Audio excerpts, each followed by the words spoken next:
Mike, great to have you in what you made of the experience and the fans here in the UK. Well, I have not been out in the O2 Arena yet, but since I touched down on Wednesday, I've been really excited to get out there in the arena. I've only seen it on TV, and I know it's going to get rowdy. My wife and I spent a couple days here in London, did a couple appearances here, so everybody's just been awesome. And the European fans, the London fans have been absolutely immaculate thus far, so I'm excited for a good night of fights. What do you make of the fights tonight? And obviously, Paddy Pimblett, what he's done for the country and the scene, obviously, he'll be keeping an eye on you and likewise on him down the line. What do you make of him as a character in the sport? No, he's great, man. And Paddy and I have been in contact a little bit. You know, he's a guy who's in that perfect kind of that perfect position where I'm the guy. I'm going to be the champion here in the next 12 months. He's going to be nipping at my heels, coming into the top 15, coming into the top 10. But I don't have a scarcity mindset when it comes to other guys in my division, especially when I see guys who are doing it the right way, in my opinion. You know, he's a marketable guy. He's a happy guy. He's a fun guy. He's fun to watch. He's fun on the microphone. He's the total package. And people can hate on him all they want, but really they're just being haters because Paddy Pimblett's the total package. But can he put it together inside the octagon within the bells and continue to keep winning? We'll see. Speaking of Paddy Pimblett, his teammate Molly McCann fights again tonight, and she is owner of one of the best knockouts of all time.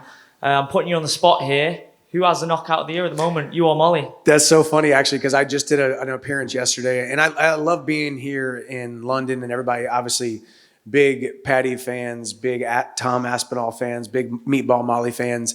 And yeah, I mean, I do believe that spinning back elbow clean KO was absolutely amazing. I hope my knockout holds on as KO of the year because I like to collect awards here inside the UFC, but she's definitely nipping at my heels. I think it's definitely her and I as the number 1 and number 1A knockout of the year thus far, but we're only in July. So we'll see. There's definitely a lot of time left inside the octagon for these fighters. That call out that you did at the end of that fight is one of the all-time great promos in MMA, I believe. You've took to that side of it so well since signing with the UFC. Just in terms of what's next for you, I personally, and I think everyone in here would love to see a fight between you and Dustin Poirier. Are you waiting to see what's going on with Conor McGregor? Is that what's going on right now?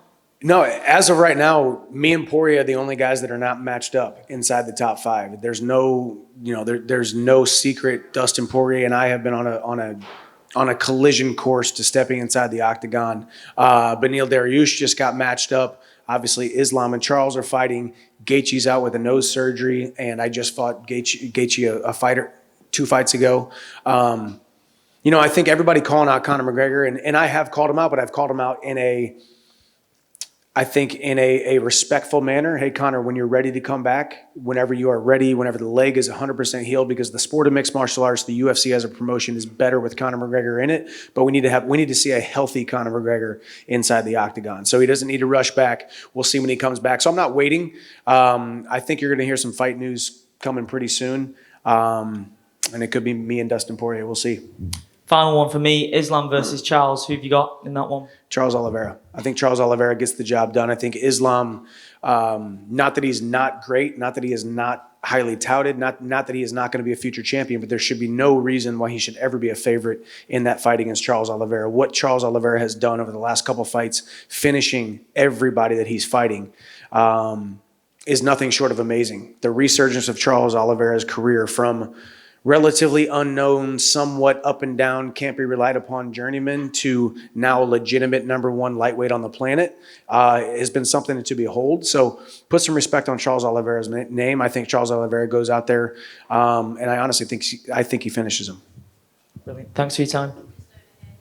You mentioned obviously about Dustin Poirier. There was a little run-in with you Was at there? UFC. Was there? 276. Some kind of.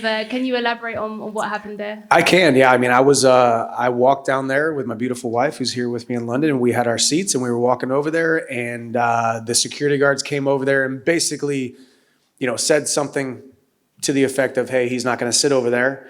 And I thought, okay, that's interesting. And we walked over. All of a sudden, I heard some chirping, some very vile venom being spit in my direction. Didn't know if that was being thrown at me or not.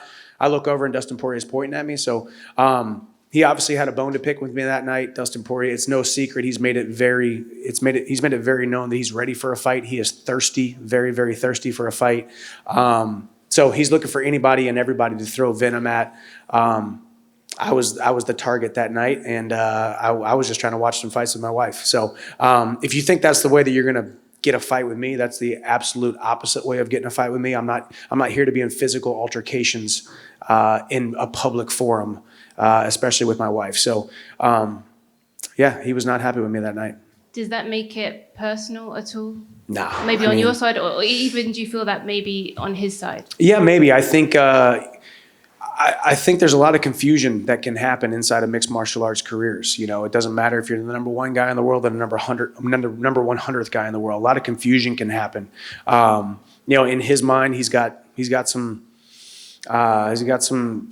ill will toward me, if you will, and it's going to make it that much easier to knock him out whenever he oversteps, if he and I do step inside the octagon. But I have not lost 1 minute of sleep thinking about Dustin Poirier, and I'm going to keep on doing what I'm doing until a fight gets announced. And then I'm going to go out there and finish my next opponent and become the UFC champion next year. So if that fight is to go down, how do you see it playing out?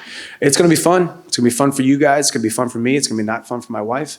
But I do think he and I are cut from the same cloth. You know, it doesn't matter if, you know, all personal attacks aside, all personal, you know, vendettas aside, I respect him. He respects me. That's the foundation by which we build on. That's the foundation by which that cage door closes, and we go out there and we compete.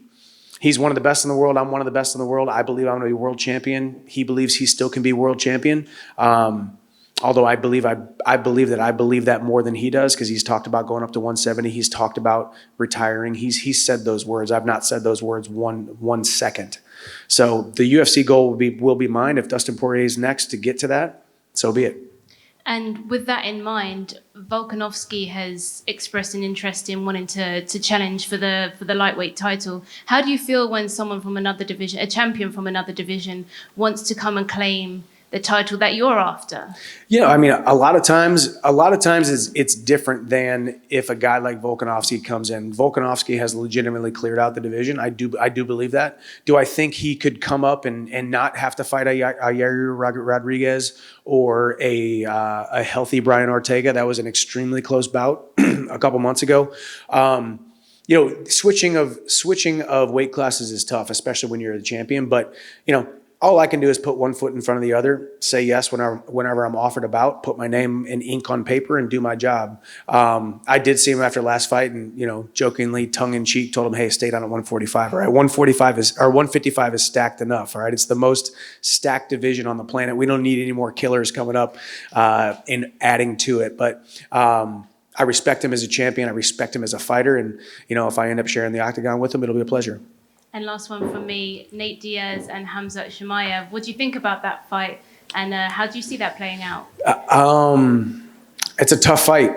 Khamzat, obviously, still undefeated. He beat my friend Gilbert. Very tough, very, very close fight.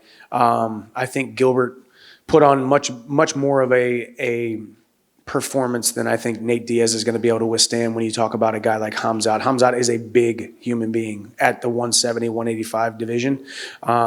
So I think Diaz is going to be outmatched in pretty much every aspect of the game, but Nate Diaz is a gangster in every sense of the word, and it'll be fun. I'll be tuning in. But I do think Khamzat gets his hand raised that night. Thank you. When something like the Dustin thing happens, does that actually fire you up more, or does it make you more roll your eyes and sort of think, oh, I don't even want to engage with this? Completely roll my eyes. I mean, I didn't even really want to fight him from the very beginning. You know, I honestly thought Beneil Dariush being on the fight, the win streak that he was having, he was in a number one contender fight with him and Islam before he got injured. That was the fight that I thought that I would like to have to get me more toward the title than a guy like Dustin, who is talking about retiring. Might have 1 foot out the door. He's talking about going up to 170. He's got 1 foot out the door at 155. Does he still have that itch that we all have? we all want to be champion. He's just maybe trying to collect a paycheck. We don't know. But yeah, it was definite eye rolling. It was definite. And just number one, be a professional, you know, be a professional. We fight in a cage for money. You don't need to get into a verbal altercation in front of my wife and in front of the fans there at T-Mobile Arena to prove that you're a tough guy. But maybe he drank a little bit more hot sauce that night than he should have.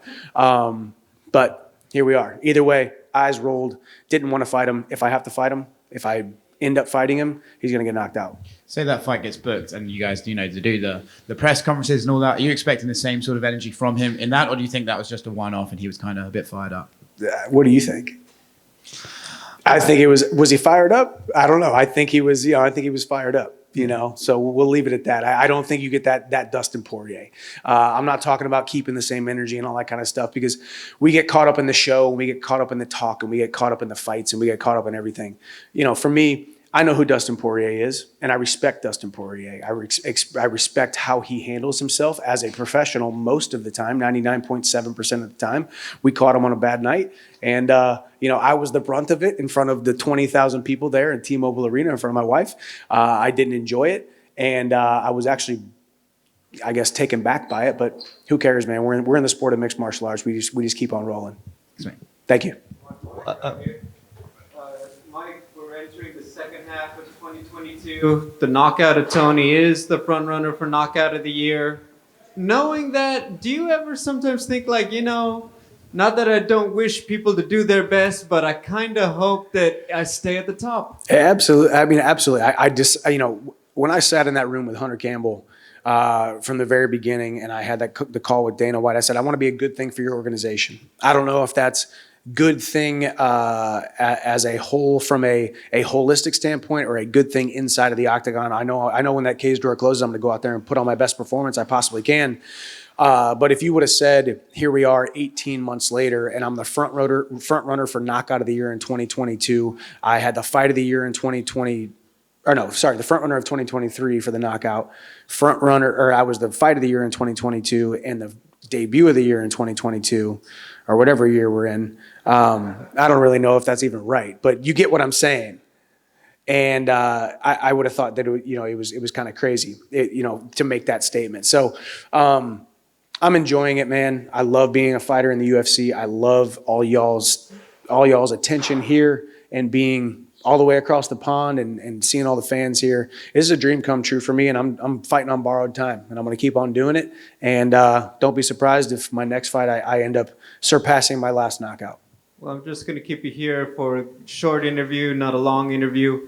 Thank you. My final question on that, apologize if you already answered it. What are your thoughts on Beneil versus Gamrot? Obviously, Mateusz is new to fighting the higher ranked guys. How do you think he does against a vet like Beneil? Yeah, Gamrot has shown time and time again that he is a force to be reckoned with in the lightweight division. I actually was an analyst on his card about a year ago, and I forget who he fought, but he went out there. Or he actually was Jeremy Stevens. He finished Jeremy Stevens in the first round.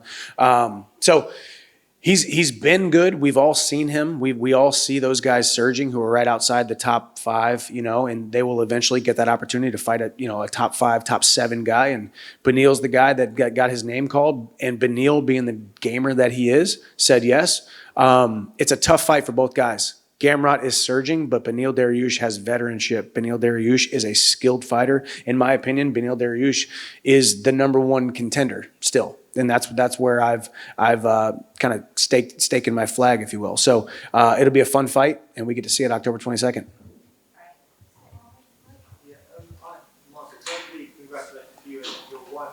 Adopting children is one of the greatest things a human being can do. So well done to both of you for that. Thank you. Wanted to ask you, does having kids give you any extra drive to achieve your goals? And also, how do you balance the kind of the time it takes to be an elite level athlete and being the best dad that you want to be? Is that a difficult thing to do, and the sacrifices that you have to make, or does it come easy to you? Thank you. Well, number one, yeah, thank you for that sentiment. I mean, I will still remain firm that me and my wife are more blessed than our two sons, big time. You know, that's the blessing that we get every single day when we wake up to see those heartbeats every day is absolutely amazing. So it's not easy. You know, my wife is a hard charging doctor out there crushing it, trying to create a life that she always imagined for herself and crushing her goals. And I'm over here doing this on a microphone and fighting in a cage for you guys and the fans, trying to see through to this vision that God put on my heart, 20 years ago. And it's hard at times. It absolutely is hard at times, but just realizing that there never will be a perfect balance is the freedom that you need. If you really want to be great at something, there never will be balance. You will wake up in the morning feeling like a failure, and you will go to bed at night feeling like a failure when it comes to balance, because there is no true balance. All you can do is make the best decision that you can with the information that you have at that exact moment. And my wife and I do a pretty good job of that. She gives me the leeway to be selfish when I go into training camps, and I give her the leeway to be selfish when she needs to go chase after her career goals. And we give each other the leeway when we need to be mother, when we need to be father, when we need to take our sons on dates and take care of them and do all that kind of stuff. So it's a big, delicate dance that can never, ever be mastered. And as soon as you realize that you can never master it, you can give yourself the freedom to just live and do the best that you possibly can. That's a phenomenal answer. Thank you very much. Thank you. Thanks, guys. Appreciate it.